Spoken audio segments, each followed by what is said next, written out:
Boa tarde a todos. Eu considero um ato de coragem a gente estar aqui hoje com a sensação térmica de 40 graus, apesar da gente estar na praça, né? É um prazer muito grande, né, eu poder estar acompanhando aqui o professor Paulo Bica e também ver na plateia aqui muitos alunos arquitetos formados na PUC e alunos que estão cursando a PUC. Então, são pessoas que conheceram o arquiteto Paulo Bica, tiveram aula com ele. Então, eu vou fazer uma apresentação rápida e daí eu passo a palavra para ele. Então, o arquiteto Paulo Bica se formou na URGS em 1968. Foi professor da Faculdade de Urbanismo da Universidade Nacional de Brasília, no período de 1971 a 1996. Foi professor da Faculdade de Arquitetura e Urbanismo da PUC de 2001 a 2015. Doutor em Urbanisation et Aménagement, Université des Sciences Sociales, Grenoble, França, 1979. Pós-doutorado, École d'Architecture de Grenoble, 1989 a 1990. Então, passo a palavra. Obrigado.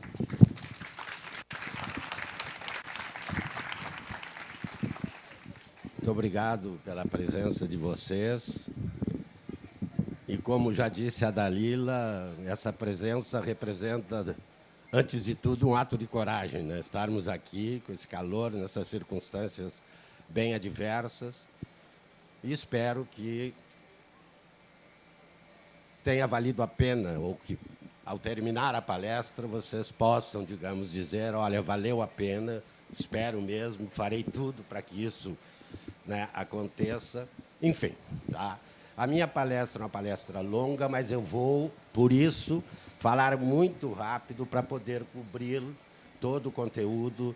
Peço desculpas a vocês, certas questões mereceriam algumas explicações mais detalhadas, mas, se eu for fazê-las, o nosso tempo se prolongará muito além, né, do tempo que nos foi reservado.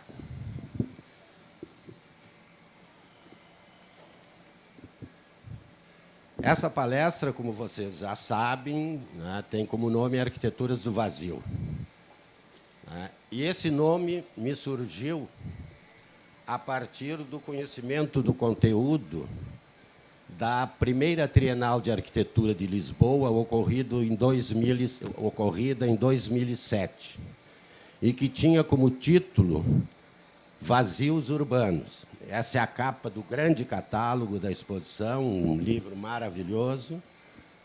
E, a partir dessa expressão, eu diria até de uso corriqueiro e comum no nosso vocabulário, né, comecei a pensar, e algumas ideias me vieram, né, no sentido de que essa expressão, embora se refira a fatos concretos existentes nas nossas cidades, sobretudo nas grandes e médias cidades, essa expressão vazio urbano, com o significado que tem, não é capaz de cobrir um outro tipo de vazio urbano que não se dá pela ausência de arquitetura ou pela presença significativa de uma arquitetura bem deteriorada.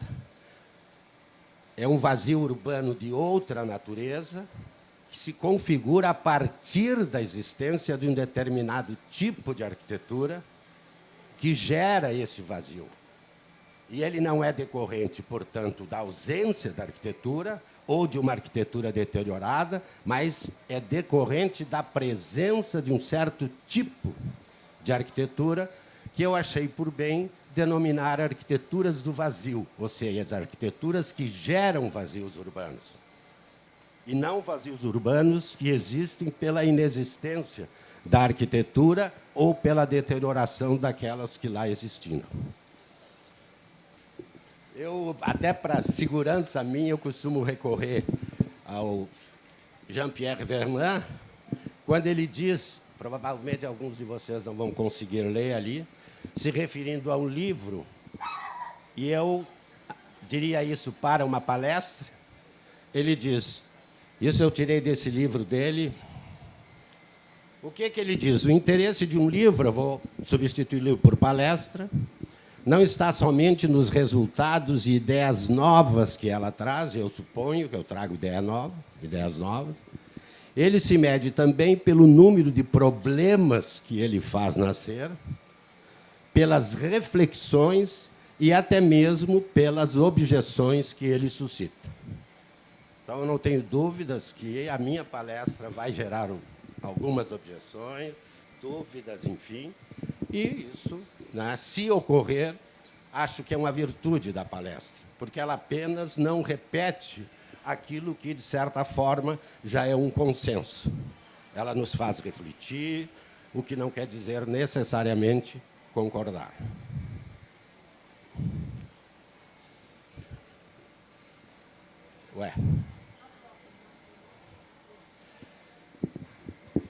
O Peter Burke diz que a função do historiador é lembrar a sociedade daquilo que ela quer esquecer. Eu não sei se a função do historiador é essa, porque há historiadores e historiadores. Mas eu preferiria dizer, se é que há uma função do historiador, que a função do historiador é fazer a sociedade conhecer aquilo que ela não quer conhecer, mesmo que não tenha consciência disso. Mas mesmo que fosse esquecer e não conhecer, me lembro dessa frase do grande compositor e filósofo, como eu chamo assim, o Lupicínio Rodrigues. As coisas ficam muito boas quando a gente esquece. E, às vezes, ficam melhores ainda quando a gente ignora, porque aí não tem que tomar posição em relação a elas, não é mesmo? Enfim. Reconhecer não é sinônimo de conhecer. Muitas vezes são o contrário. Ou seja, o reconhecimento que nós temos, por exemplo, pela arquitetura modernista, muitas vezes nos cria enormes dificuldades para conhecer o que verdadeiramente é a arquitetura modernista. Porque o reconhecimento tende a proteger o objeto e o conhecimento tende a desvendar o objeto. E, muitas vezes, essas duas atitudes são antinômicas, são contraditórias entre si. O Betinho, o grande Betinho, diz há um modo de fazer a história e há um modo de contar a história. Eu já vi umas 400 vezes isso, não estou fazendo propaganda, muito antes, pelo contrário, da Globo News. É uma verdade, mas uma meia-verdade. Porque a narrativa correspondente à história que se está fazendo faz parte da própria história. Não há história sem uma narrativa que seja dela constituinte. A história do modernismo não existiria sem a narrativa, sem o discurso produzido pelo modernismo como parte essencial e indispensável dessa história. São como duas faces de uma mesma moeda. Não é que aqui tem a história e aqui a narrativa da história. Essa narrativa é parte integrante e indispensável da própria história. Vide, se me permitam dizer, e faço questão de ressaltar, tudo que aconteceu no Brasil, por exemplo, o tal do impeachment, sem a narrativa que foi construída em relação a ele, provavelmente ele não teria acontecido. Não é que aqui teve um... Enfim, não vou repetir, eu disse que não ia repetir, não ia explicar muito e tal, e já estou... O José Saramago.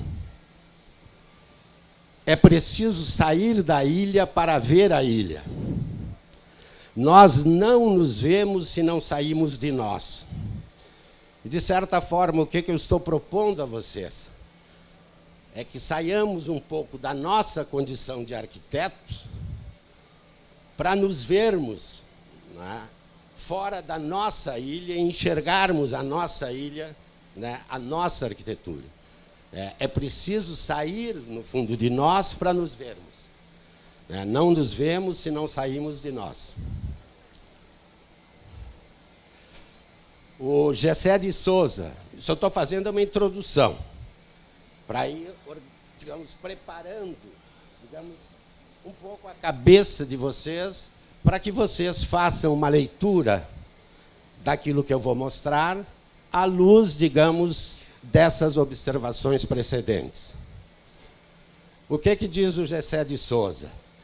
E não por acaso, no seu livro, A Classe Média no Espelho, ou seja, ali onde nos vemos, aquele objeto no qual nós nos refletimos e nos vemos. O que ele diz? Não dá para criticar o que não se vê e o que não se percebe. Portanto, não dá para criticar o que não se conhece. Embora possa ser libertadora e emancipadora, a verdade também pode ser bastante incômoda. Daí o interesse, muitas vezes, em não conhecer a verdade pelo incômodo que ela nos causa. Detestamos a verdade que nos mostra que somos diferentes daquilo que imaginamos. Detestamos a verdade que nos mostra que somos diferentes daquilo que imaginamos.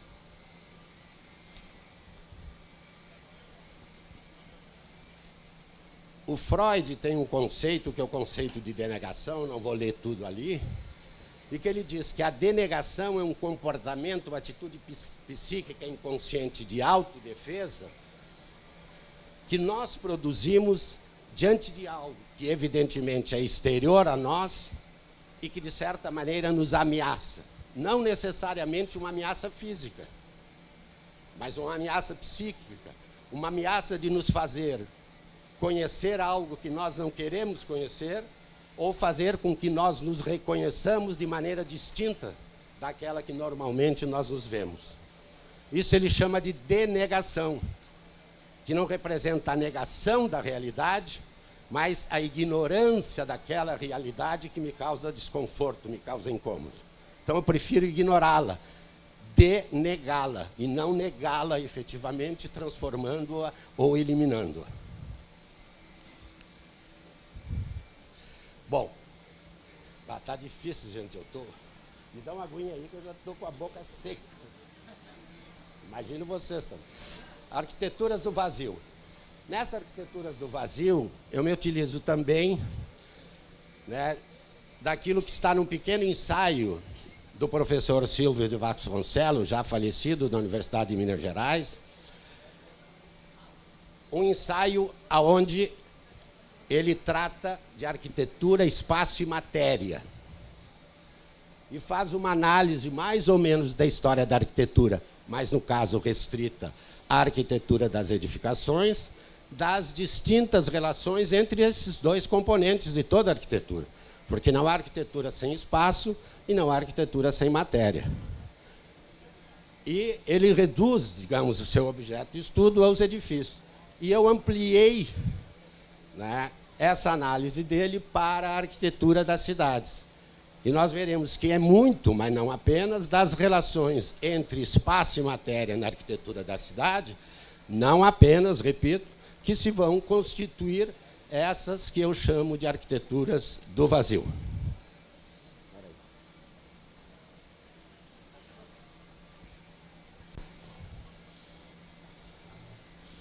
Quem ajuda um pouco também, embora não se utilize desses conceitos matéria e espaço, mas fornece uma matéria-prima interessante para isso, é o Nestor Goulart, naquele livro, O Quadro da Arquitetura Brasileira, onde ele faz até uma evolução, né, da cidade brasileira, a partir da ocupação do lote, chegando até as superquadras de Brasília. O Coutinho seguramente conhece. Bom, do lugar ao espaço.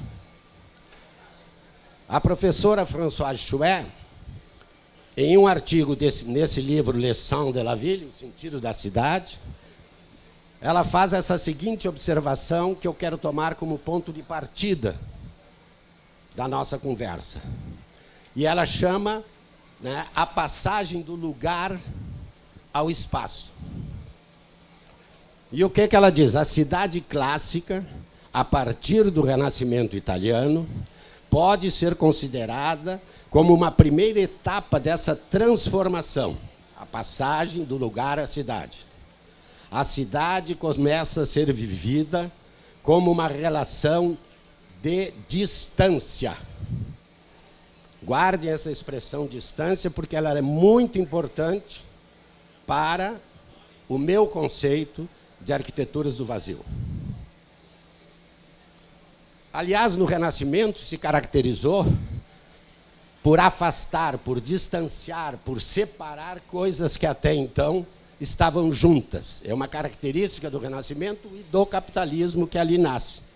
Dá-se a separação entre o senhor e o servo da gleba, dá-se a separação entre capital e trabalho, entre o trabalhador e os meios de produção, entre o trabalho intelectual e o trabalho manual, entre o saber e o fazer, o savoir-faire, que antes estavam unidos, se separam, entre os artistas e os artesãos, entre os arquitetos e os mestres de obras, entre a cidade e o campo, que se consolida, entre moradia e trabalho, entre cidade real e cidade ideal, essa segunda só aparecendo, né, no Renascimento e necessariamente distante, afastada da cidade real, entre habitat e habitar, que é a característica da cidade ideal, da qual a cidade modernista é herdeira.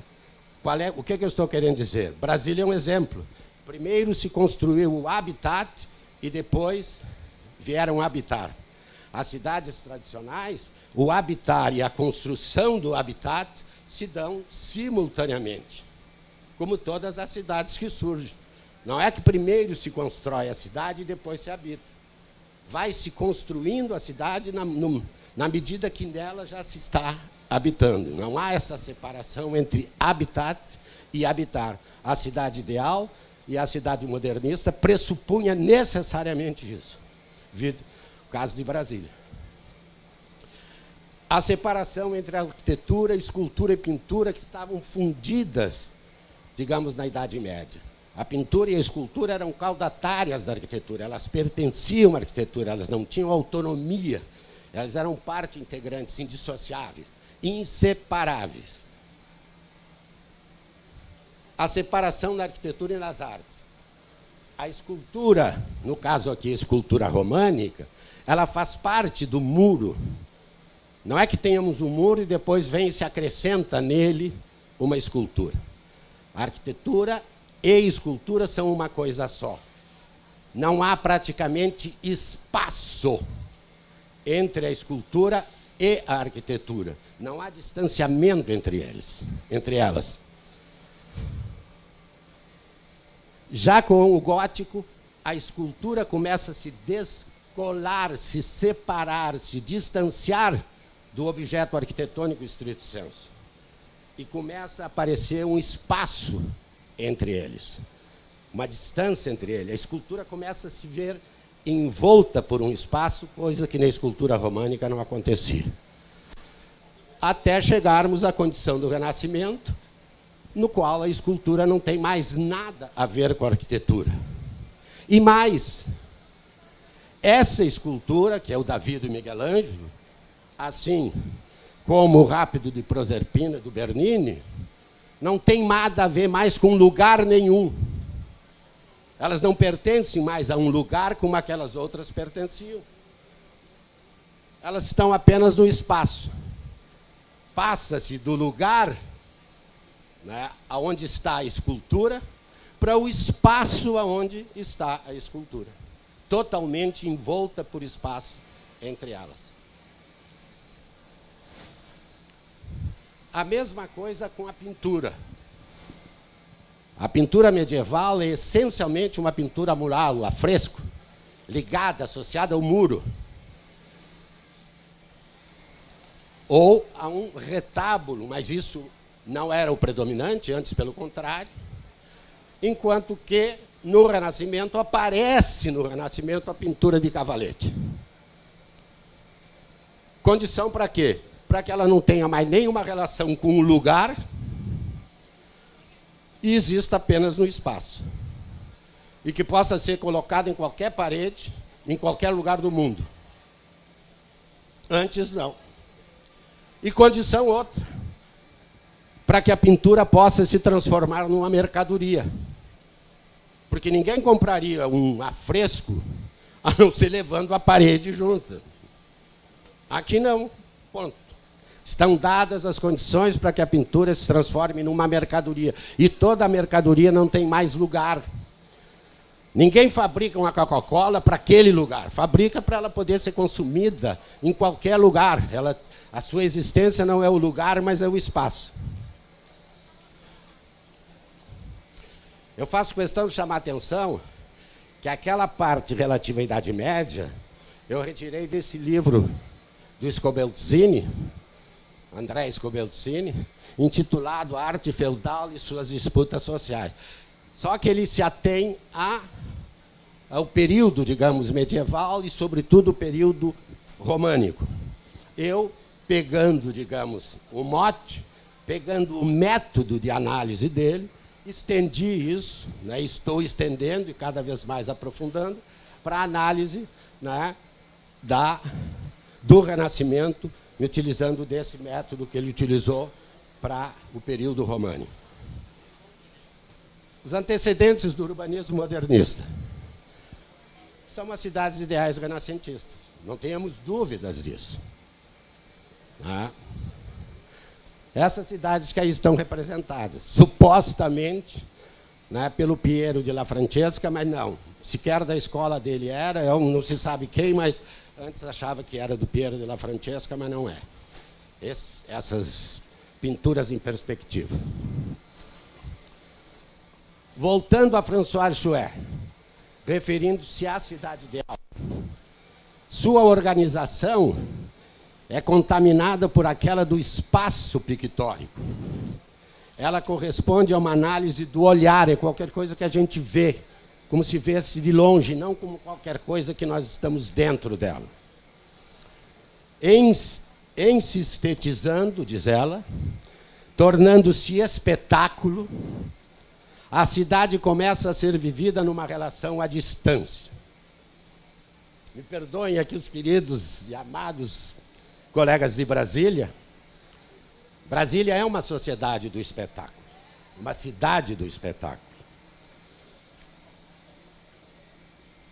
A esplanada dos ministérios é fantástica, digamos, como uma pintura, porque se estetiza quando a olhamos, por exemplo, da plataforma da rodoviária. Mas ninguém sente vontade e prazer de estar lá, naquele lugar, mas simplesmente de olhá-lo como tal. Não é um lugar no qual se tem desejo de estar, embora nos cause um enorme prazer estético ao olhar, mas aí nós estamos distantes, nós não estamos ali nele.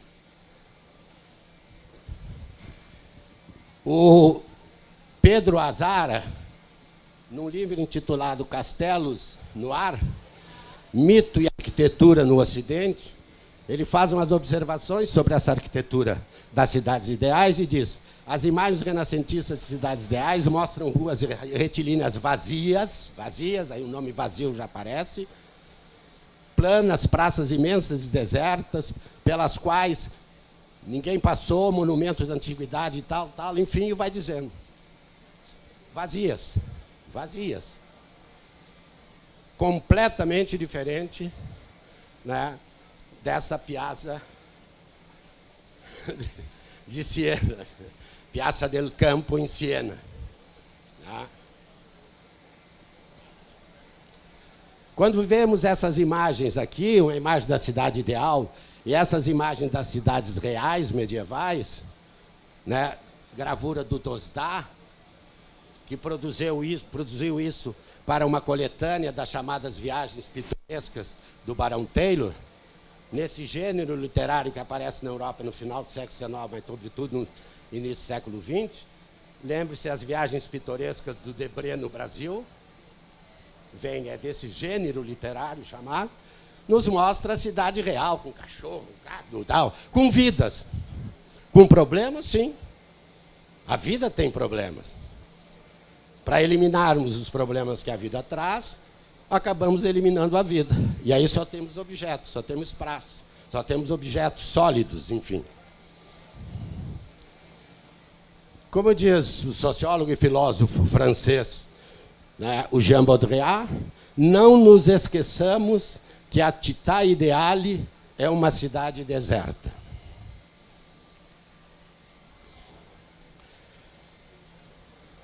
O Bruno Zev, se referindo à cidade ideal e à arquitetura do Renascimento, eu não vou ler tudo aí, né, segue, digamos, nesse mesmo diapasão, destacando essas questões, e eu vou me ater ao que ele diz apenas. A Renascença exige que se avance em terno de gala, enfim. Nos encontramos num mundo de ideias, de pontos de vista, de pontos de fuga, de objetos e relações fixas entre objetos. No império abstrato da medida, do espaço euclidiano, da perspectiva, da proporção, da cidade ideal. É o humanismo como superestrutura radicalmente oposto ao humano, ou seja, da cidade ideal, o humano está afastado. E, como tal, do ponto de vista humano, é uma cidade vazia, é uma cidade deserta.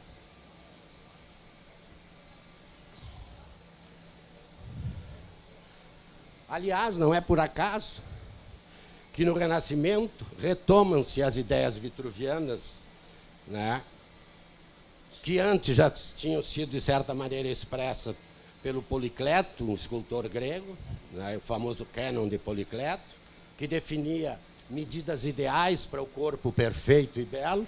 A mesma coisa o Vitrúvio. Isso significa o quê? E, de fato, significa isso.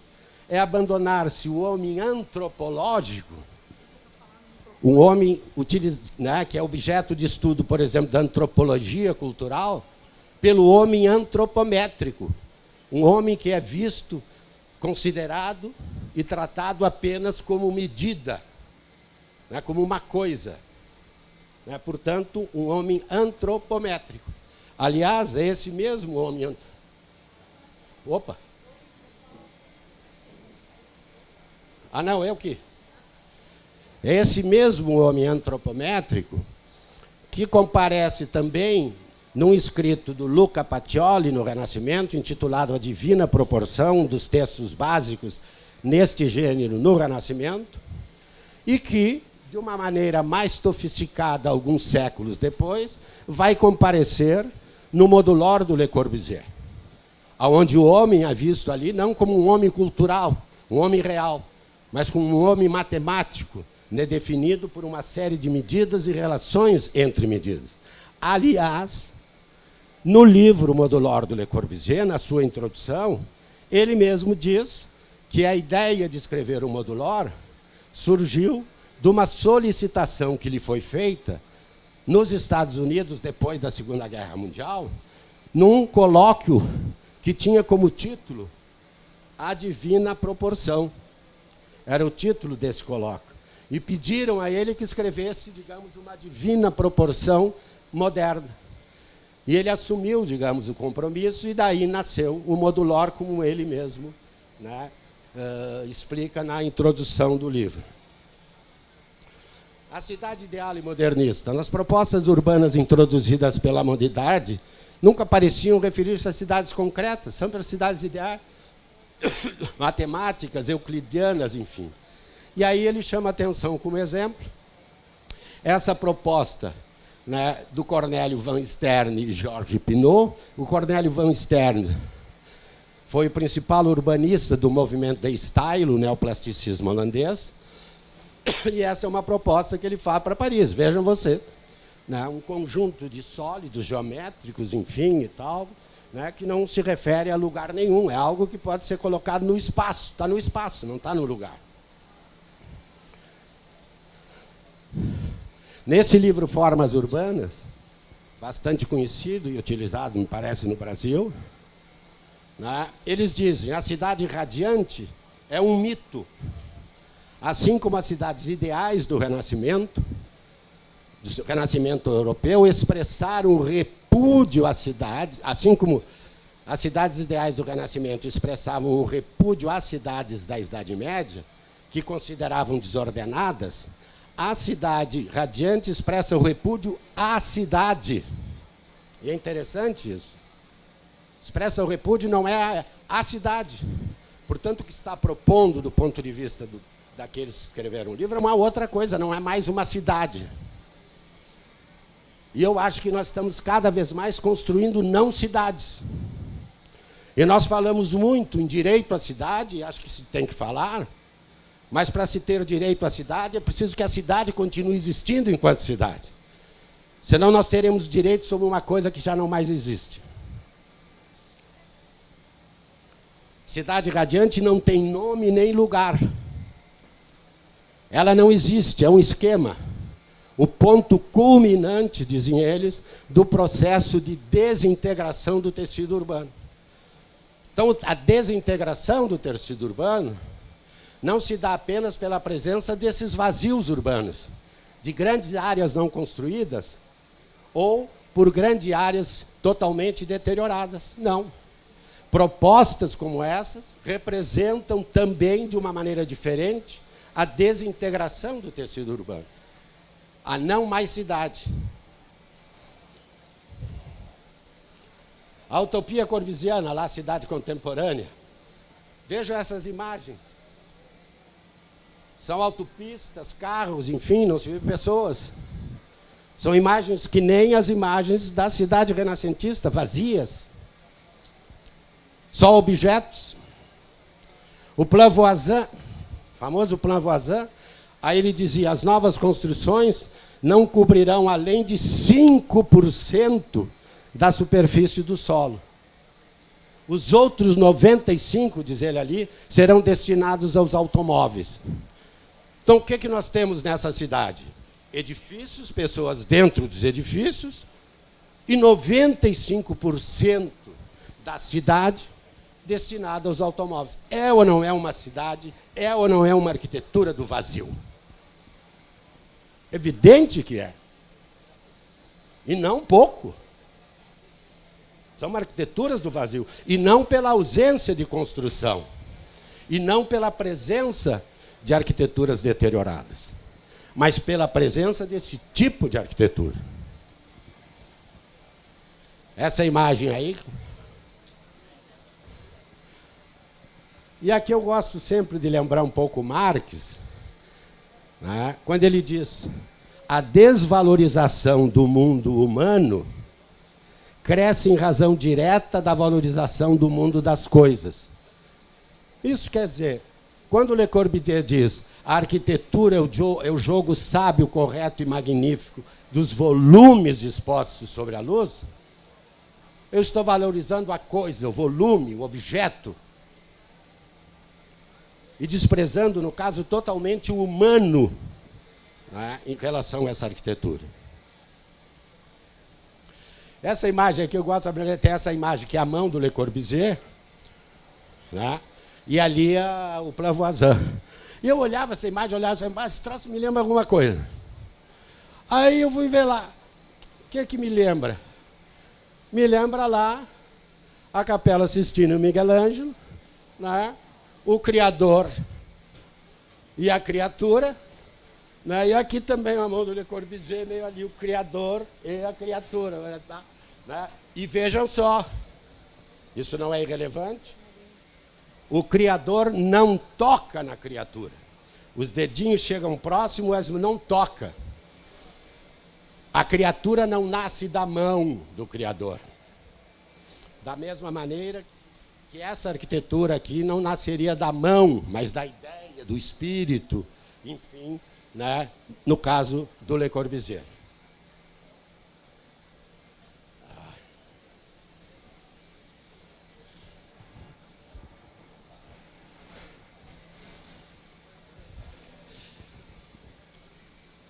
É provável que vocês não tenham visto essas imagens que eu vou mostrar aí rapidamente, do que seria Paris hoje, se o Plan Voisin do Le Corbusier tivesse sido implantado. Essa imagem aqui é uma imagem retirada lá da Fundação Le Corbusier, desenhos do Le Corbusier, onde na parte de cima aparece a Paris medieval, destacando-se a Notre-Dame, na parte de baixo a Paris do seu tempo, né, com o predomínio, digamos, da Paris haussmanniana, e no desenho de baixo a Paris do Plan Voisin. Lá em Paris fizeram uma simulação de como seria Paris hoje se o plano tivesse sido implantado. Olha aí.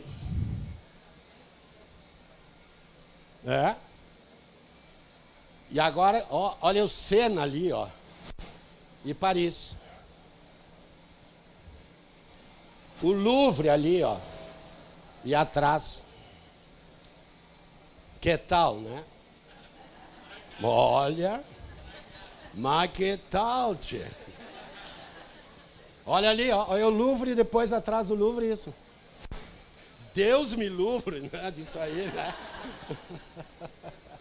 Deus me livre. A gente às vezes, né, quando vê aqui, aí parece que a ficha cai, né? Cai a ficha. Pô, mas o negócio, olha, né, vamos devagar que o andor que o santo é de barro. E além do que, destruía tudo da Paris. Um desrespeito, uma desconsideração com o patrimônio arquitetônico até então produzido, como nenhum especulador imobiliário ousou propor. É verdade. Outras imagens dele também, para Paris, seus famosos redans. Lá são quarteirões de Paris. Imaginam quantos quarteirões de Paris caberiam nesse pátio interno aí. Com quadro de esporte, parará, e, enfim. Opa! Fizeram esse cartazinho aí, Le Corbusier revient, volta, nos 100 anos dele. Bah, eu vou ter que avançar um pouco, eu vou pular um pouquinho aqui o De Reedificatória do Alberti. Mas interessante é que o Alberti, no De Reedificatória, né, no 10º livro, faz observações nesse sentido, que só os arquitetos, sei lá, medíocres, está escrito ali, não conseguem construir sem antes arrasar tudo que está no lugar onde eles querem construir. Ele acha que isso é um equívoco e diz que as construções antigas só devem ser demolidas, em última instância, se não houver realmente condições de construir uma nova, né, sem demoli-las. E é interessante que, né, o Alberti, que diremos, é o patrono, junto com Brunelleschi, dos arquitetos, né, já dizia isso. A mesma coisa o John Ruskin também, a mesma coisa o Max Dvorak. E é interessante aqui, eu vou ler do Max Dvorak, ele diz: na ignorância e na negligência, na cobiça e na fraude, nas ideias equivocadas a respeito do progresso, e o modernismo se apoiava sempre numa ideia de progresso, mas uma ideia, no mínimo, equivocada, né? E das demandas do presente, na busca descabida de embelezamento e renovação, na falta de educação estética, ou numa educação estética equivocada, é lá, como ele diz, estão os perigos, né, que ameaçam os antigos monumentos. Eu estou cansando, mas eu até vou ter que... Não vou ler muito aqui, mas como nós estamos num congresso que tem como título o espaço e a democracia, eu não gosto da expressão espaço, inclusive porque vocês já tenham, né? Se você sair ali na rua e perguntar para alguém o que o senhor entende aí por espaço e democracia. Agora, se perguntar cidade e democracia, eu acho que se torna muito mais inteligível, né? O espaço é uma coisa meio etérea, metafísica, muito comum no nosso vocabulário, né? Mas que não é um linguajar comum com o significado que nós aí lhe damos para a grande maioria das pessoas. E o Le Corbusier é um déspota? Eu acho que era. E ele mesmo diz, né, que os imperadores romanos e Luís XIV foram os maiores urbanistas. Por quê? Porque agiram com vontade de ferro, eu quero, eu faço e pá, pá, pá, pá, pá. E aqui, né, a última página do seu livro Urbanismo, né, ele diz, homenagem a um grande urbanista. E diz assim, homenagem a um grande urbanista. Esse déspota, no caso Luís XIV, e ele usa a expressão, esse déspota, não sou eu que estou escrevendo. concebe coisas imensas e as realiza. O esplendor de sua glória está sobre todo o país. Pois ele por tudo, ele soube dizer, eu quero, este é o meu desejo. E esse, para ele, né, é a imagem, a personificação de um grande urbanista. E começa classificando-o como um déspota. Portanto, para ele, ser déspota e urbanista não são contraditórios. A leitura que eu faço, que parece que é a condição necessária para ser urbanista. Foi ele que escreveu. Fiquem bravos comigo. Se forem brigar, briguem com o Le Corbusier. Estou apenas transcrevendo e fazendo uma leitura. Não precisam, desde o início, de se concordar. Mas acho que eu estou trazendo algumas ideias novas, pedindo que se reflita sobre coisas, enfim, e tal. E o que diz o Le Corbusier? No seu conjunto desenvolvimento da cidade, dependendo de comando único, dá a sensação de unidade, de coerência, coisa tranquilizadora. Portanto, a cidade do Le Corbusier não é uma cidade democrática. Porque uma cidade que depende e está submissa a um comando único, não se pode dizer que é uma cidade que nasce, digamos, né, democraticamente, que existe democraticamente. É ele quem está dizendo, não sou eu. E o Pierre Francastel, já nos anos 50, faz críticas ao Le Corbusier, dizendo que o espírito do Le Corbusier é o espírito da caserna. E coloca o Le Corbusier no rol daqueles, né, que, para fazer a felicidade das pessoas, né, procura fazê-las mesmo que à custa das suas liberdades. Ou como se as pessoas tivessem que abdicar da sua liberdade para serem felizes.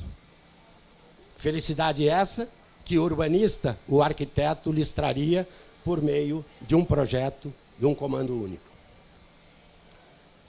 Le Corbusier acreditava que só um governo dotado de poderes ditatoriais, parará. E tem esse livro, e tem outro. O outro eu não li, esse já, que tem como título Le Corbusier, um fascismo francês.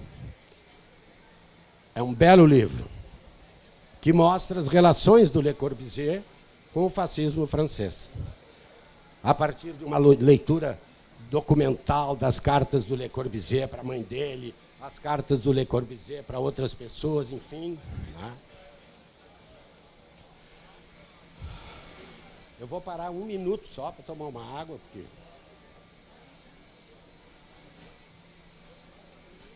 O Ludovico Quaroni diz: o arquiteto tende, por sua própria natureza e por deformação profissional, ao controle total da cidade, como se fosse um único edifício.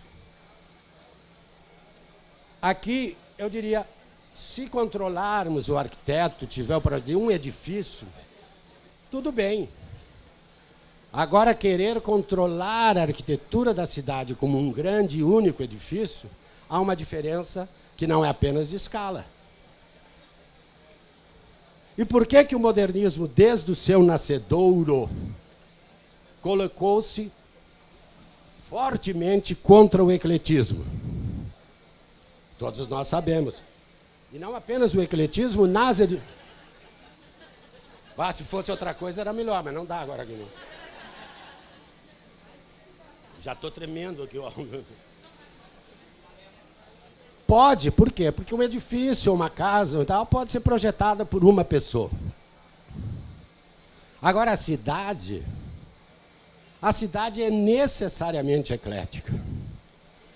Porque ela, necessariamente, para ser cidade e ter significado histórico, nela devem estar presentes tempos históricos distintos, por meio de arquiteturas de tempos, estilos e características distintas. Essa é a cidade. Por que a arquitetura da cidade dos modernistas só tinha, ou tinha como condição necessária à sua realização, a demolição integral da cidade real existente? Porque a cidade real existente ela é eclética. Tem a arquitetura do período colonial, a arquitetura do período neoclássico, a arquitetura do ecletismo, a arquitetura do modernismo, enfim. É essa a cidade. Uma cidade histórica. Cidade histórica não é aquela cidade que se tomba. É uma cidade onde a história nela está presente. É diferente esse conceito.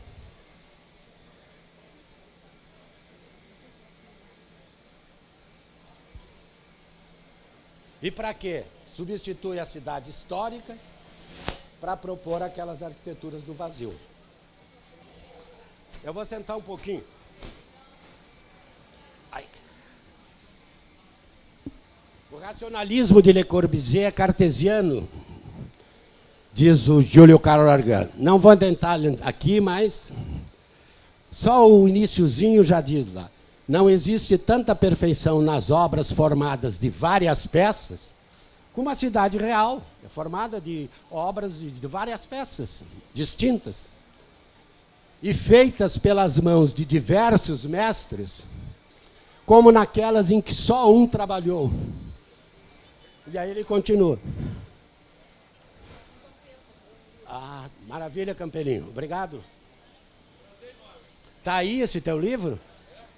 Não, aqui eu sei que está, em algum lugar. Maravilhas os desenhos do Campelo, os escritos. Bah, olha, está feito a propaganda aqui. Obrigado, Campelo.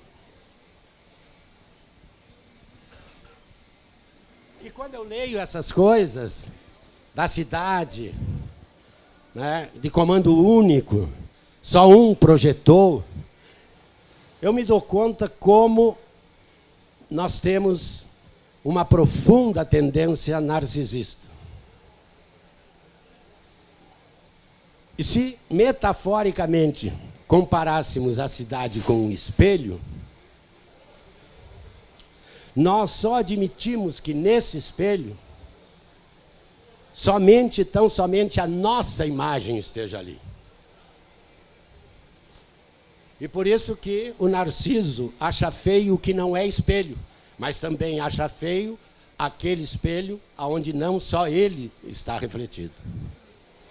É uma arquitetura narcisista, uma arquitetura narcísica, e, portanto, não é uma arquitetura democrática, não é uma cidade democrática. Lá o Ludovico Quaroni falou que é um equívoco por deformação tratar a arquitetura como se fosse um grande edifício. Agora começar a entrar um pouquinho mais na questão da arquitetura da cidade e dos vazios. Vamos pegar aqui só, nos 5 pontos do Le Corbusier, só a questão da planta livre, que é aquela onde as paredes, digamos, a matéria interna às edificações vão sendo pouco a pouco eliminadas, né, e reduzidas a pouca matéria, né, e uma predominância significativa de espaços. E os próprios espaços já não mais configurados em lugares específicos. Da mesma coisa, o neoplasticismo do The Style, que é um dos primeiros movimentos que rompe com o cubo e transforma a arquitetura, né, no resultado de um relacionamento de linhas e planos ortogonais soltos no espaço.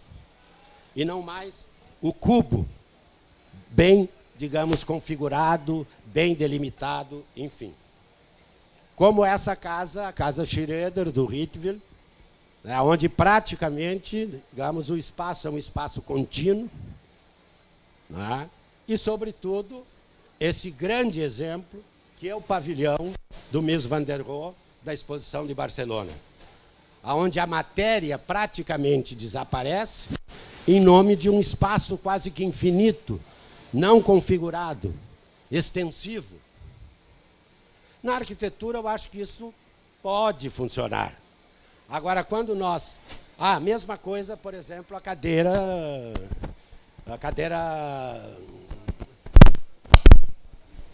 Vasile.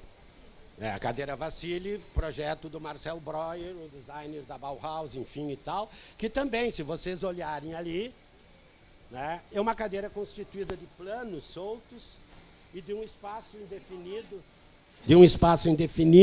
enfim, bem diferente daquelas poltronas tradicionais, né, onde o espaço é bem configurado, onde nós sentamos, tem muita matéria, tem muita massa. Aqui não, né?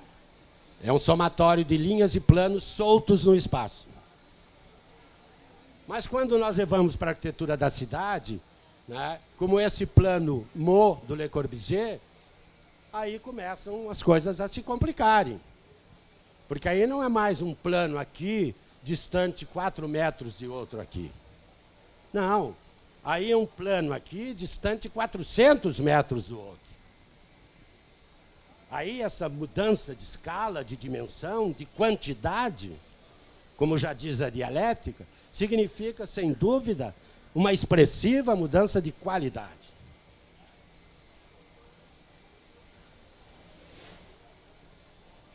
São vazios. Não há lugar de encontros. São lâminas soltas. É como eu digo, olha, fazer uma cidade assim, vamos combinar, é fácil. Bota fácil nisso. Não me venham dizer que tem dificuldade de fazer isso. Não tem. Nos venderam esse peixe quando eu estava na faculdade, mas não é. Mulher, faz avenida e tal, bota lá umas caixinhas de fósforo, tá, papá, e deu. É verdade. A mesma coisa o plano, eu queria ter outras imagens, o plano Negev, do Oscar, né, para o deserto da Argélia. Edifícios soltos, disparados. Pô, não aprendeu nada com as cidades marroquinas, cidades argelinas, que trabalham as suas ruas estreitas, sombreadas, isso. Não. É uma cidade que ele proporia para qualquer lugar do mundo. Por isso que aquela cidade do Le Corbusier não era uma cidade francesa, não era uma cidade brasileira, não era uma cidade japonesa, era uma cidade contemporânea. E em qualquer lugar do mundo onde a contemporaneidade tivesse chegado, aquela era a cidade ideal para a contemporaneidade. Elimina-se o lugar, né, em nome do tempo. Né, como diz o gênios losses, como alguns gostam de dizer, né, foi deixado de lado. Né. Esse plano para Bogotá, imensos, é sempre a mesma coisa. Destrói inteiramente a cidade de Bogotá e integralmente... Na cidade não, desculpa, o centro histórico da cidade de Bogotá. Para colocar esse plano aí. Quem conhece Bogotá e o seu centro histórico? E aqui tem a imagem ali do arquiteto Germain Samper, que trabalhou no escritório do Le Corbusier em Paris, não sei se simultaneamente com o... lá da Colômbia, o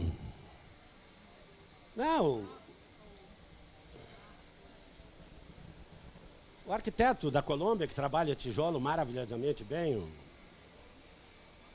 Salmona, que trabalhou também com o Le Corbusier, mas quebraram os pratos.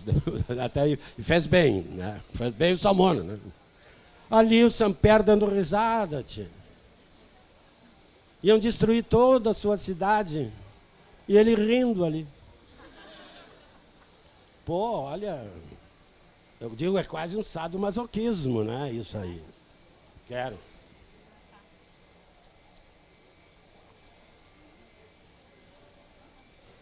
E o Samper, a Silvia sabe, agora há pouco tempo atrás, pouco não, uns 15, 20 anos atrás, andou dando os palpites. Desculpa, palpite não, estou sendo grosseiro. Andou fazendo alguns pareceres lá sobre Brasília. Tu estás a par disso, né, Coutinho?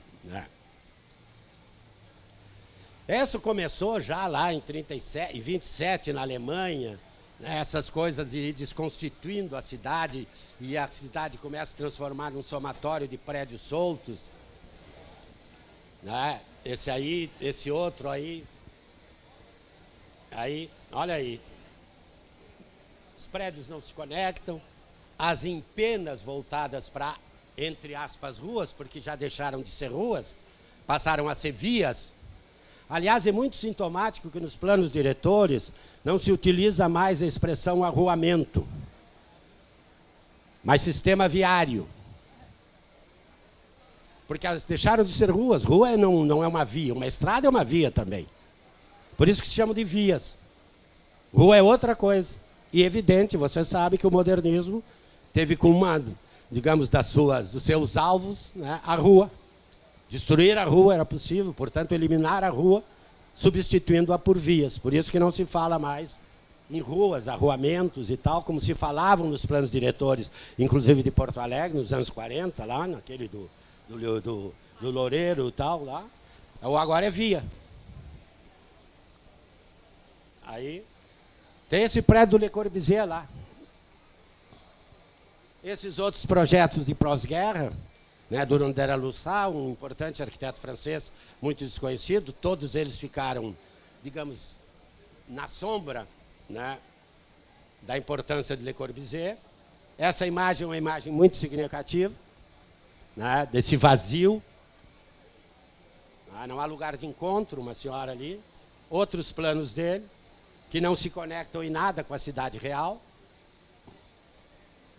E aqui, eu estava escrevendo e me lembrei, e aqueles que são mais velhos que eu seguramente se lembram, do Vinícius, ou não ainda LP do Vinícius, o tempo dos LP, né, tal, que ele está na cidade do Havre, que foi totalmente arrasada pela Primeira Guerra Mundial e integralmente reconstruída por um projeto do Auguste Perret, um dos famosos irmãos Perret, lá da casa, do edifício da rua Franklin, da estrutura de concreto, uma das primeiras, patati patatá.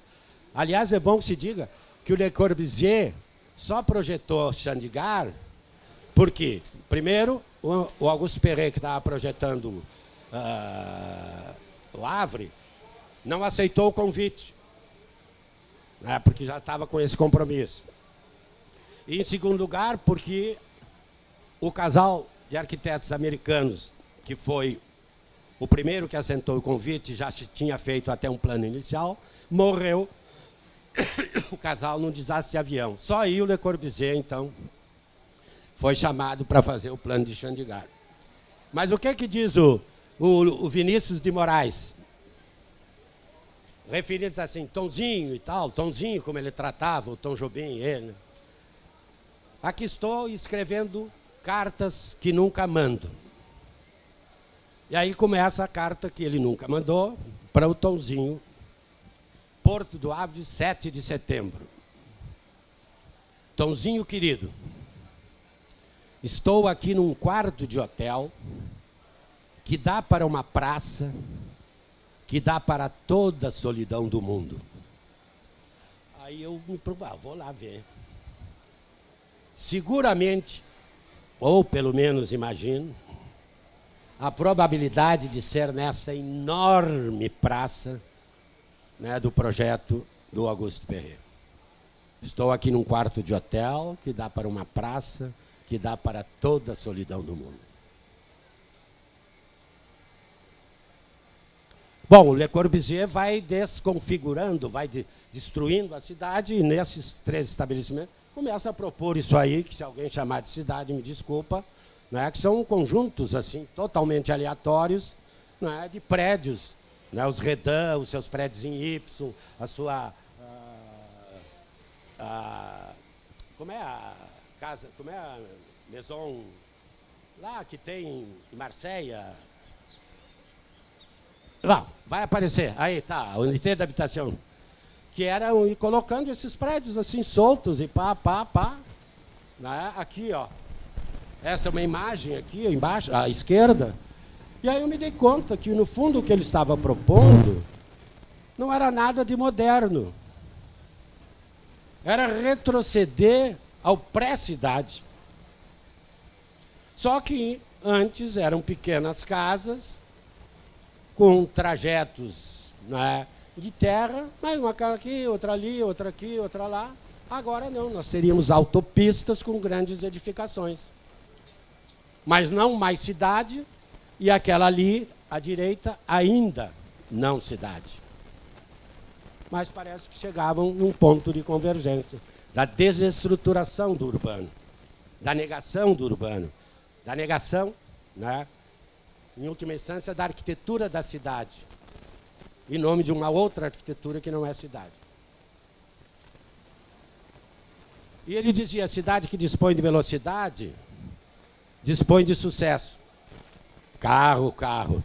E não é por acaso que o movimento... Bom, o movimento modernista, não precisava falar muito dele, bastava dizer que ele dizia, né, que o carro de corrida era mais bonito, né, do que a Vitória de Samotrácia, né, uma das esculturas mais significativas, né, do período helenístico, né, da Grécia. E o pessoal do The Style, do neoplasticismo, dizia que nós tínhamos que criar uma cidade da circulação, projetos para a cidade da circulação. E dizia, o espaço que o aeroplano nos fez conhecer, devemos utilizá-lo praticamente. Bom, o aeroplano anda aí no ar, no espaço. Tá? É essa referência para a cidade, mas eles que disseram. Né? O neoplasticismo, né? O The Style. E continuam lá, aqui o Theo Vandersburg. O da circulação, que é a base do urbanismo, é o que tem a maior importância. A catástrofe ameaçadora se produz pela antiga forma de nossas cidades, ou seja, temos que destruir as antigas formas da nossa cidade. É quase um terrorismo, a catástrofe ameaçadora e tal. O von Eckhart chama a atenção que para o Ford, e não por acaso Le Corbusier escreve quando as catedrais eram brancas, depois de uma visita à fábrica Ford nos Estados Unidos, para Ford a cidade está condenada, ou seja, deve ser integralmente refeita de acordo com as novas exigências ditadas pelo automóvel. Portanto, não é mais uma cidade para pessoas. E se não é uma cidade para pessoas, para mim é uma cidade do vazio. É uma cidade vazia. É uma arquitetura do vazio. Né? Se é feita para o automóvel. Não é mais uma cidade, como diz, humana, para usar as expressões. Não é uma cidade para as pessoas, para usar as expressões do Jangel. O Zygmunt Bauman, Ford, de forma clara e explícita, era enfático a propor a eliminação de tudo que fosse passado. A história é mais ou menos uma bobagem, dizia o Ford. Nós não queremos tradição, queremos viver no presente. E a única história digna de interesse é a história que hoje fazemos. De fato, o movimento modernista e tudo ao qual ele está apenso e ao qual ele se vincula, foi o movimento historicamente mais nocivo à preservação do patrimônio. Por quê?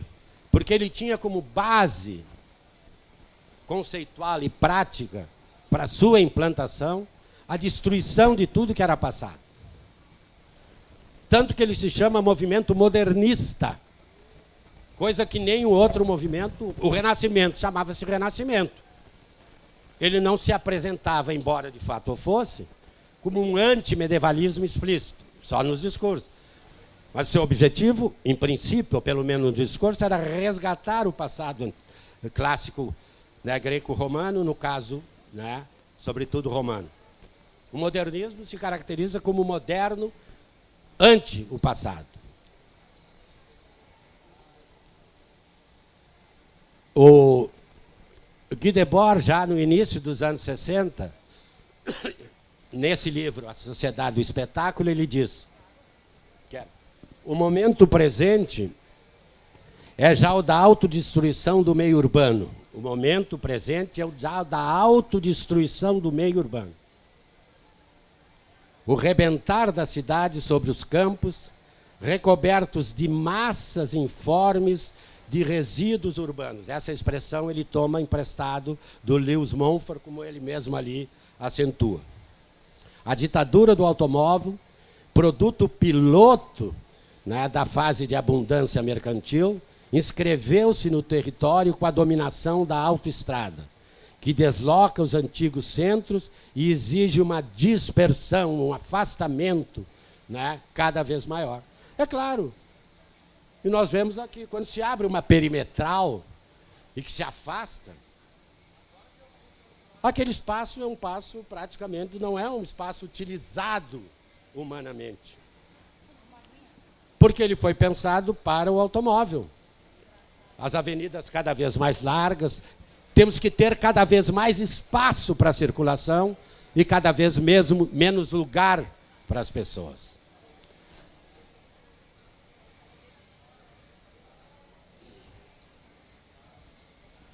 Essa eu vou passar aqui. A esquerda também, o Trotsky entrou nessa tal. Mas pelo menos, né, quando ele diz, não há dúvida de que no futuro, e sobretudo no futuro distante, as tarefas monumentais, tais como os planos das cidades-jardins, das casas-modelo e tal, né, interessarão os arquitetos e engenheiros que participarão das competições e tal. Mas pelo menos ele diz isso depois. Tenta dar um certo ar democrático. Formar-se-ão grupos populares pró e contra os projetos, né? Verdadeiros partidos técnicos arquitetônicos, com as suas agitações, suas paixões, seus comícios e seus pleitos, para discutir e votar esses planos. A arquitetura palpitará de novo na excitação dos sentimentos e no estado de espírito das massas. E a humanidade, educada mais plasticamente, se habituará a considerar o mundo como dócil argila própria para esculpir formas sempre mais belas de vida. Vou pular. Rapidinho agora. Estão em quantos? 15 minutos? Le Corbusier, na sua viagem à Argentina, chega lá, Buenos Aires pode converter-se em uma das cidades mais dignas do mundo. Ele chegava e já ia, né? Mas como? Está aqui, com o meu plano. Aí ela vai se converter numa das... Ele era um bom, como é que eu vou dizer, caixeiro viajante, sem dúvida nenhuma. Não, era, ele chegava... Não, eu li completamente. Ele primeiro esculhamba com Buenos Aires. Mas depois diz, mas o povo argentino, patati, patatá, né, tem condição de superar a situação e tal, e Buenos Aires pode converter-se em uma das cidades mais dignas do mundo, desde que faça o meu plano. Pronto. Opa. O que ele propôs para Montevidéu? Olhem só. Quem conhece Montevidéu? Aquela grande promontório e tal, esse grande edifício. Lá na ponta, o edifíciozinho Palácio Salve, aqui o Forte São Jorge, guarnecendo a Bahia. A mesma coisa para São Paulo. Isso é arquitetura do vazio, gente. Isso aí não é cidade. Onde é que está o espaço público de convívio, de encontro? Não me venham dizer que, né, que isso é cidade, que é São Paulo. Não? O Rio de Janeiro. Aí ele chega no Rio de Janeiro e já chega lá dizendo... Sob uma tal luz a arquitetura nascerá. Levou as fichas todas, né? Já chegou assim. Agora qual? Mas tem que ser a minha arquitetura, que aqui nascerá sob essa luz. E aí começa a propor esses absurdos aí.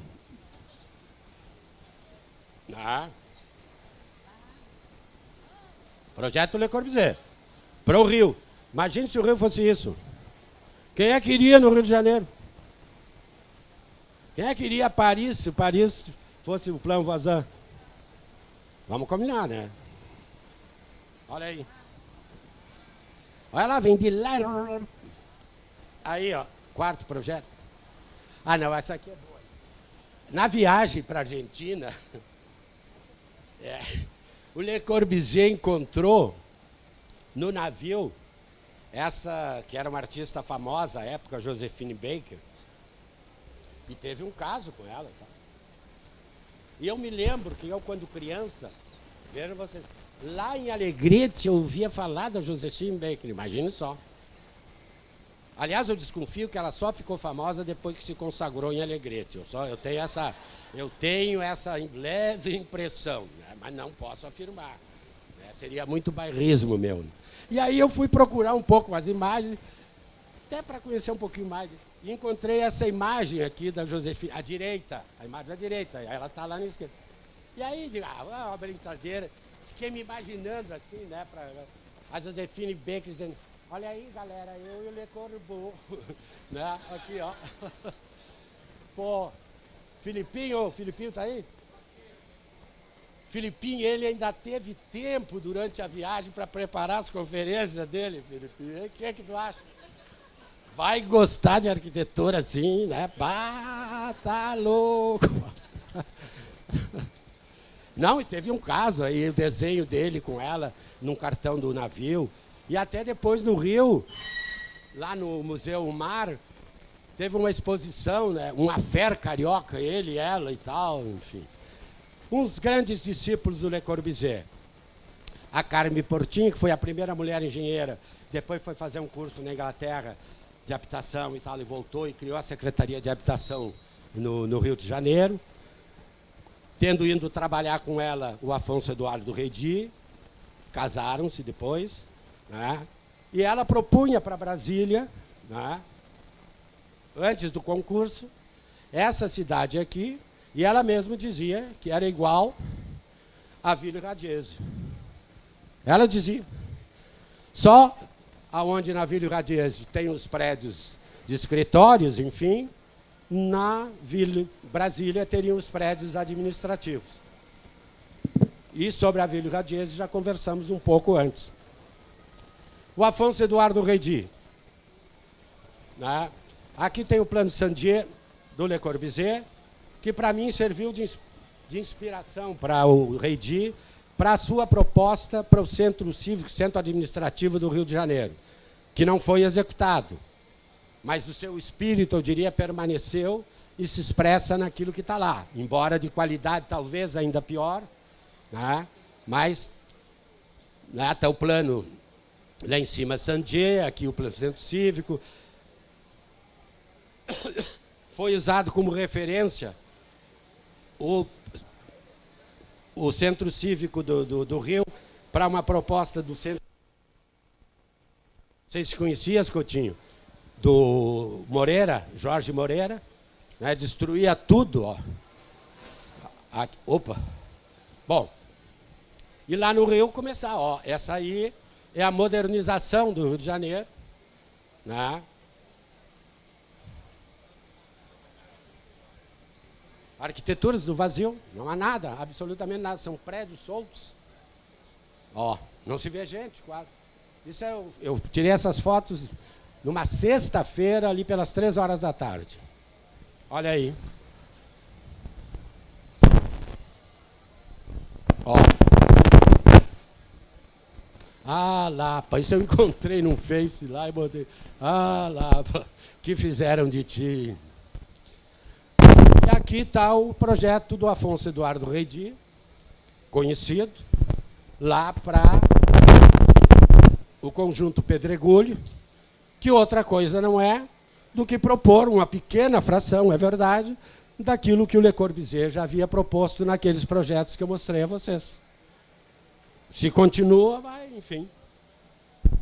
Aqui uma outra imagem, e aqui o projeto dele de habitação para a Gávea. Né? Olha lá, é aquilo que o Le Corbusier propôs. Imagine essa arquitetura aí, se a cidade passa a se constituir só dessas arquiteturas, desses prédios assim, enfim. Imagine-se, se não é uma cidade do vazio, uma arquitetura do vazio. Bom, aqui é o Guel diz, por década a dimensão humana tem sido um tópico do planejamento, enfim. Tá. Eu vou continuar. Talvez o Guel vocês já conheçam bastante e tal, enfim, né? Vou me permitir saltar. E aqui, como começou em Lisboa, agora vou mais imagens assim. A Expo Lisboa, que é aquele projeto de um grande bairro novo, feito no final dos anos 90 para a Exposição Internacional de Lisboa. Né? É uma arquitetura vazio, olhem só. Sábado à tarde, tudo as fachadas cegas, como se diz. Ó. Aqui a parte residencial. Sábado à tarde. Quem conhece Lisboa, vai no Centro Histórico de Lisboa sábado à tarde, tem dificuldade de caminhar às vezes. Olha essa via, porque não é que dá acesso ao Tejo. Olha só, muros e muros, separando, afastando, mesmo que próximo, eu diria, fisicamente, totalmente afastado pela arquitetura. Uma arquitetura de muros, como essa já se caracteriza. As Torres do Restelo, que é um conjunto de prédios, e isso encontra-se aos montes em Lisboa, né, completamente soltos. E os condomínios fechados, e aqui eu presto uma homenagem ao Carlos Nelson, que no início dos anos 90, infelizmente já morreu, o querido Carlos Nelson, escreveu esse ensaio, Condomínios Exclusivos. O que diria a respeito um arqueólogo? E é interessante que ele é o primeiro a chamar a atenção e criticar o plano da Barra do Lúcio Costa como sendo, digamos, já um condomínio deste gênero assim. E aí está o plano do Lúcio. Isso é o que existe lá hoje. Muros, muros, muros, não se vê pessoas. É isso aí. Imagine a diferença dessa praia lá da Barra com Copacabana, ou até mesmo com Ipanema e Leblon. São prédios soltos, gente, carro e deu. E a Vila Olímpica vai continuar, vai se fechar um condomínio e assim vai.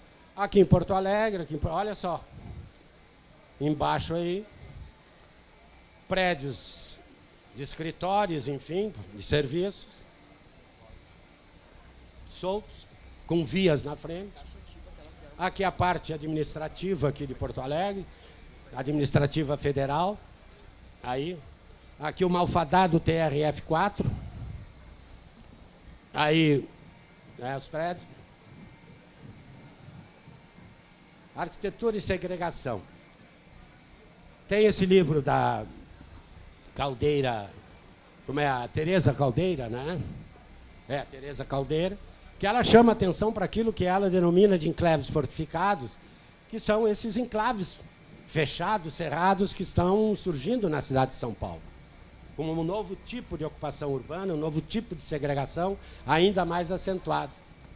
Não vou ler aqui, né, mas recomendo a leitura, e vocês sabem bem do que se está falando quando estamos falando de condomínios. Esse psicanalista, professor da USP, né, escreveu um livro onde tem um capítulo muito interessante sobre os condomínios, e ele chama a atenção, né? Essa forma de morar significa, do ponto de vista socioespacial, a expropriação do território que funda o condomínio como um espaço apartado do espaço público, seja um espaço que se distancia do espaço público, né? Um espaço que se afasta, que se segrega, enfim. E ele diz, é preciso estabelecer muros, fronteiras, marcas, enfim. E ele foi, né, buscar, né, apoio, né, psicanalítico para analisar os condomínios na obra do Freud, Mal-Estar e Civilização. Não é por acaso, porque o título do livro dele, como está ali, é Mal-Estar, Sofrimento, né, e Sintoma. E o Freud fala, né, dessa, enfim, desse medo que nós temos da relação com os outros, com o mundo exterior, enfim. Vou continuar porque é muita coisa. Dá um tempinho para perguntar. Tá, não. Bom, aqui é o espaço sagrado que separa o espaço, né, do chamado espaço profano, enfim, isola e tal. É o trabalho do Mircea Eliade. E como diz o Papa, né, quem constrói muros acaba prisioneiro dos muros que ergueu. No fundo é muito isso que está se vendo na cidade, né? O modernismo e segregação. Chandigarh, eu falei de Corbusier, volto. Nós só conhecemos, ou pelo menos, eu diria a grande maioria, só conhece Chandigarh, né, através desses prédios que constituem o espaço cívico de Chandigarh, com esses edifícios aqui da Câmara e da Justiça, né? Mas nós não conhecemos praticamente Chandigarh das grandes superquadras. Essas superquadras de tamanho têm praticamente quatro superquadras de Brasília. Aí estão elas, e elas são totalmente cercadas por muros. completamente cercadas por muros. Não é o nosso. Essas quadras correspondem praticamente na dimensão uma unidade vizinha. Acho que não está funcionando o micro. Ó, pega esse. Cuidado. Alô? Vai lá. Os campos universitários também. Os campos universitários se transformaram em condomínios fechados. Se afastaram da cidade. Se distanciaram. Como se o lugar do saber não pudesse conviver com o lugar, a cidade. Como se houvesse uma incompatibilidade, né, para não se compuscar. Né, todos os campos, o famoso camp do México, uma dimensão incrível lá. E o Parque Guilhem. O Parque Guilhem é um condomínio fechado. O Parque Guilhem não tem relação nenhuma com a cidade do Rio de Janeiro. Tem até um portão. E as superquadras não chegaram a sê-lo, mas tem muito das características do condomínio fechado. Tá? Olha, já estão dizendo que eu tenho que terminar, vou passando aqui só. Eu acho que esse cartoon expressa muito, não é?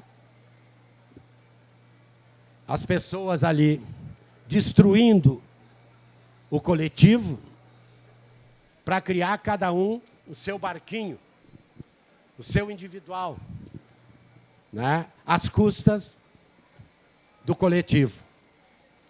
E aí é como diz essa menina aí numa das manifestações, né? Quem tem apenas aspirações individuais jamais entenderá uma luta coletiva. E essas coisas não estão desligadas. Essa sociedade individualista, né, onde as pessoas, ao invés de conviverem mesmo com as suas contradições, cada vez se afastam mais, enfim. Né? Bom, tem esse título, essa expressão do Bauman, mixofobia. A mixofobia está presente, né, no cerne do urbanismo modernista. O urbanismo modernista detesta mistura. Por isso que no modernismo modernista, onde é lugar de habitação, é só habitação. Onde é lugar de trabalho, é só trabalho. Onde é lugar de circulação, é circulação. Enfim, a mistura é vista como má.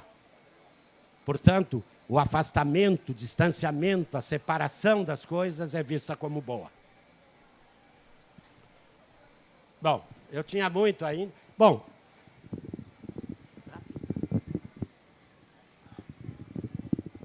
quase um resumo, digamos, da minha palestra, o que diz a Saskia Sassen.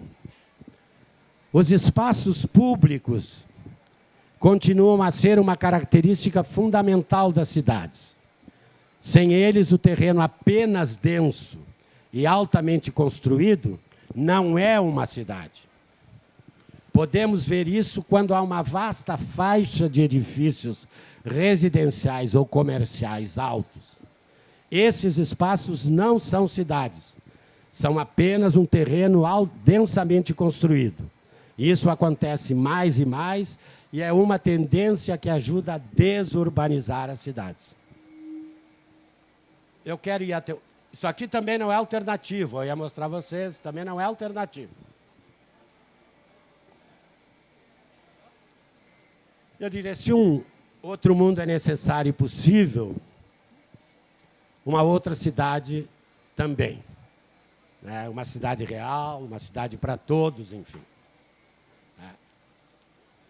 Um mundo como, e aqui eu presto homenagem a essa mulher maravilhosa, a Rosa de Luxemburgo, um mundo onde sejamos socialmente iguais, humanamente diferentes e totalmente livres.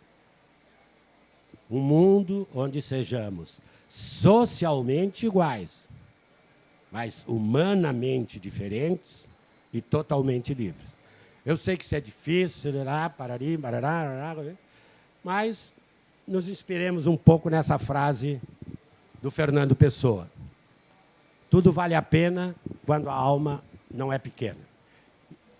E eu acho que, para mim, uma pessoa que personificou esse tipo de pensamento e agia imbuído por ele mesmo quando não o conhecia, foi a Briane, a quem eu dedico essa palestra.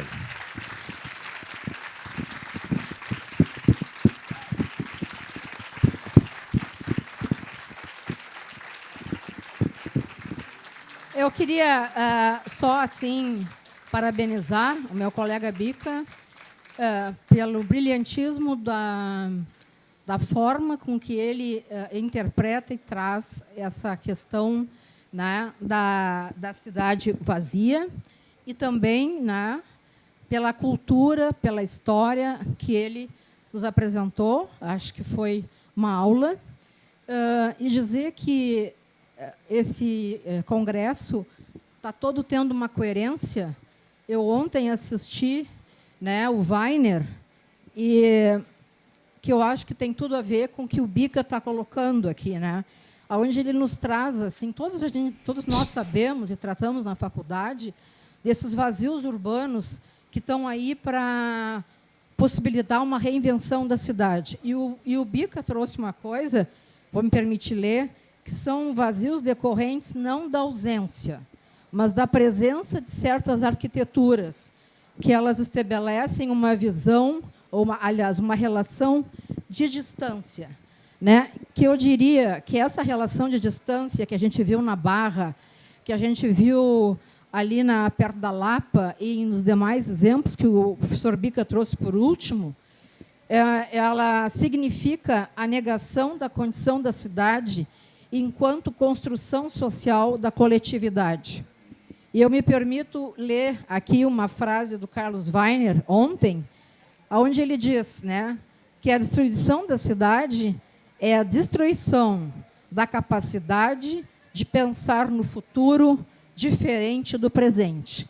E eu acho que todos vocês aqui, jovens, arquitetos e formandos, têm essa possibilidade, e eu diria, os exemplos que o professor Bica trouxe, eles estão na cidade formal. Mas na cidade informal, a gente tem que conhecer melhor. Lá está acontecendo a dimensão coletiva, está acontecendo a capacidade de reinventar uma cidade para um futuro que não é esse presente que a gente está vivendo. Eu agora coloco à disposição para quem quiser fazer alguma pergunta. Som. Eu sou estudante de arquitetura, agora iniciei meu TCC, e o meu tema é como fazer uma intervenção urbana para tornar a cidade caminhável. Eu sou do Rio de Janeiro e quando você falou essa questão da arquitetura das grandes escalas, que realmente geram os vazios, como a gente poderia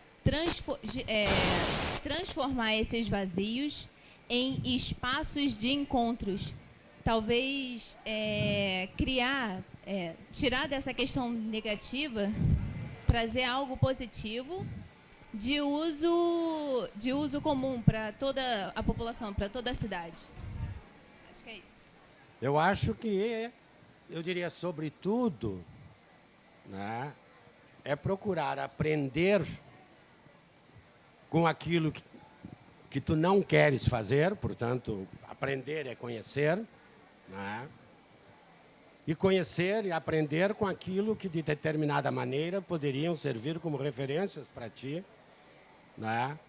Porque expressariam, digamos, em boa medida, né, o teu desejo, né, presente em coisas, digamos, já feitas.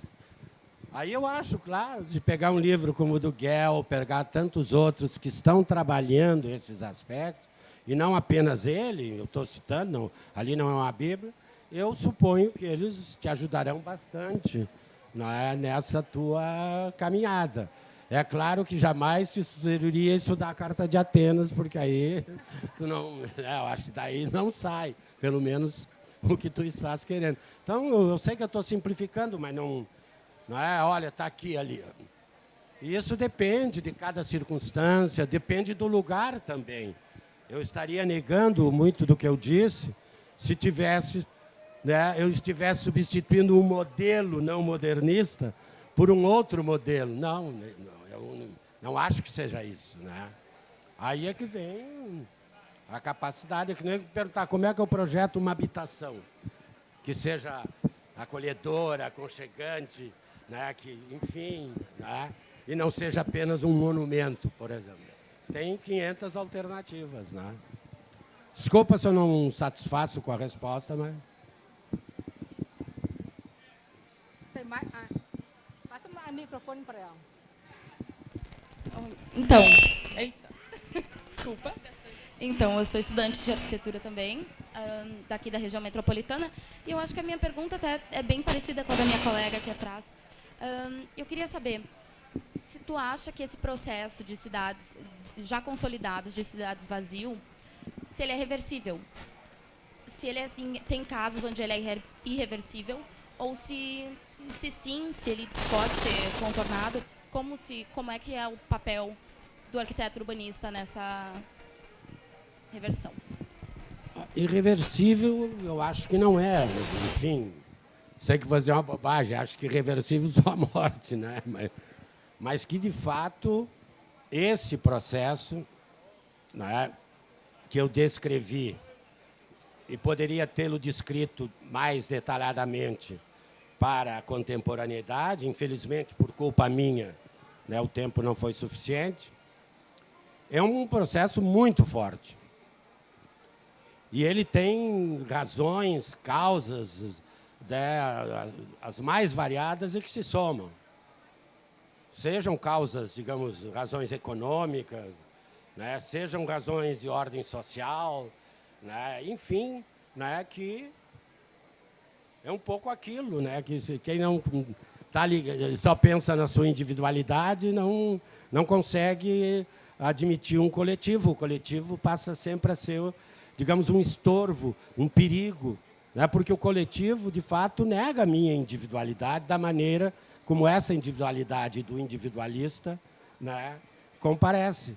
Né? Ele é um a mais e não apenas ele. Enfim, são razões muito fortes mesmo, né, as questões de segurança, mas aí vem, né, não é uma questão de segurança só aqui, né, porque, por exemplo, a cidade de Los Angeles, e um dos livros ali trata muito disso, que eu não mostrei, poderia mostrar, lá também, né, esses condomínios estão tomando conta.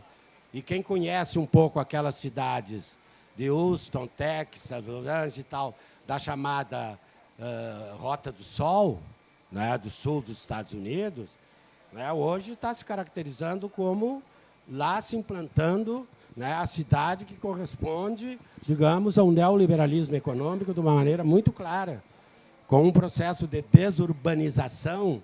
Né? Desurbanização não é que estão deixando de construir, né? Mas estão deixando de construir o urbano em nome de uma outra coisa.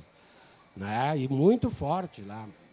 O desvanecimento do urbano, como diz um professor de Barcelona, que escreveu sobre essas cidades. É o urbano que está desaparecendo em nome de uma outra coisa, de uma não-cidade, como diz a Sassia Casten. Bom, parece que vão encerrar, então... Mais uma vez, muito obrigado a todos vocês.